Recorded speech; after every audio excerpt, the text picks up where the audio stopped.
Today's topic revolves around various questions related to the same subject. We're exploring the typical reactions and behaviors of narcissistic individuals when their usual tactics stop working or when they're exposed. What happens when they feel they're losing control over someone? Narcissism is marked by entitlement, self-absorption, disagreeableness, high sensitivity or resistance to criticism, and a lack of empathy. While everyone may exhibit such traits occasionally, pathological narcissism involves consistent, persistent, and pervasive behavior. When someone catches on to a narcissist, it's a valid question to wonder about their reaction, considering they can be vindictive. If you've been in a relationship with a narcissistic person, whether a partner, friend, or family member, you likely anticipate that they won't react well when they sense a loss of control. To comprehend this, remember that narcissists often gauge their worth by others' admiration and compliance.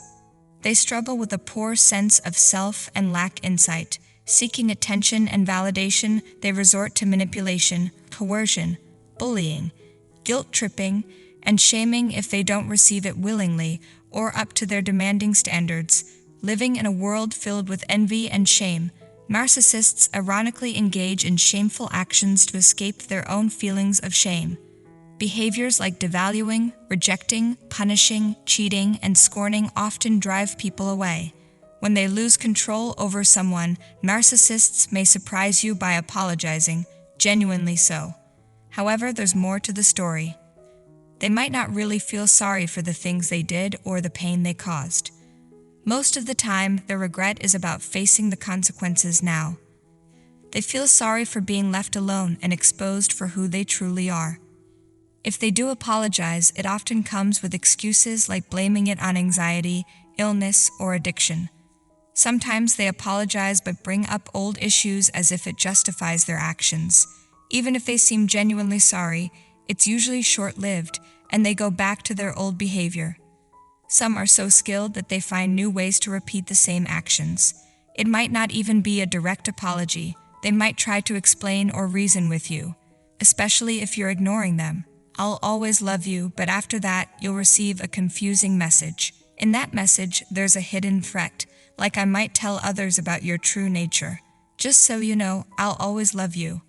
If you do get a message like that or an apology with tears, and you're thinking of giving them another chance, consider your past experiences. How many apologies did you get before? And did the behavior actually improve afterward? If not, why do you think it will be different this time? The second common behavior is that when a narcissist is caught doing something wrong, they usually won't admit it. If you think about it, if they don't acknowledge their own mistakes or limits to themselves, they won't admit to their harmful actions to you or anyone else either. Instead, they often make false accusations, twist your words or actions, and claim you did things you never did. They deliberately misinterpret you and your intentions, and some are really skilled at this. In long-term relationships with such individuals, they've had plenty of time to perfect their manipulation and gaslighting tactics. You might start doubting yourself, especially if others seem to believe them. Covert narcissists are particularly good at being passive-aggressive, while pretending to be humble and remorseful. Thirdly, after a breakup, if your ex-partner didn't cut you off from friends, family, and colleagues, they might start reaching out to them. They could express concern about your well-being, claiming they haven't heard from you in a while.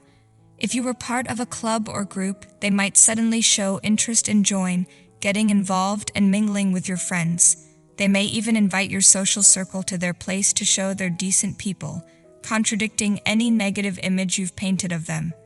This tactic serves multiple purposes: turning your friends into their allies, gathering information through them, and intimidating you by indicating they're still present.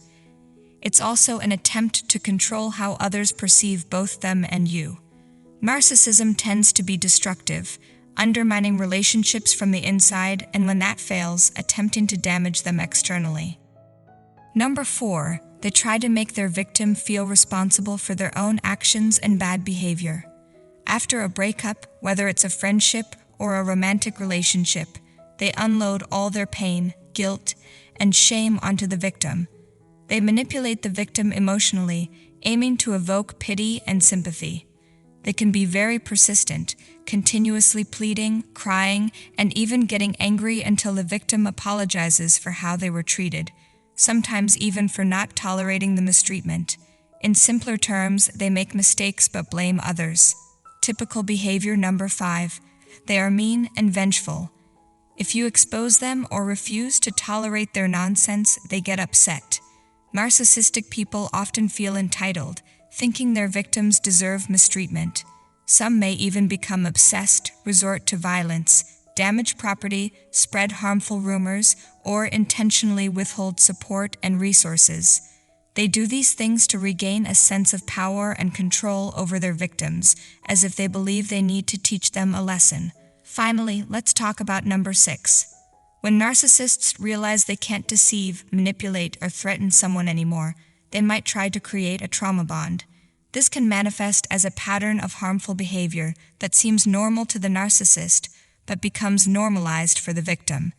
The victim might feel dependent on the abusive person due to financial ties, children, or other forms of contact. In some cases, the victim may find it hard to leave because the abuser relies on them, or there might be health issues involved. If there wasn't a trauma bond before, the narcissist might try to establish one.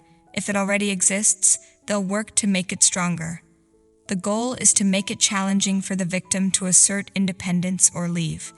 These are just a few common behaviors of narcissistic individuals when they sense losing control. Remember, there's more to this topic, so feel free to share your thoughts in the comments. If you enjoyed or found this video helpful, consider subscribing to my channel. Thanks for watching. Until next time.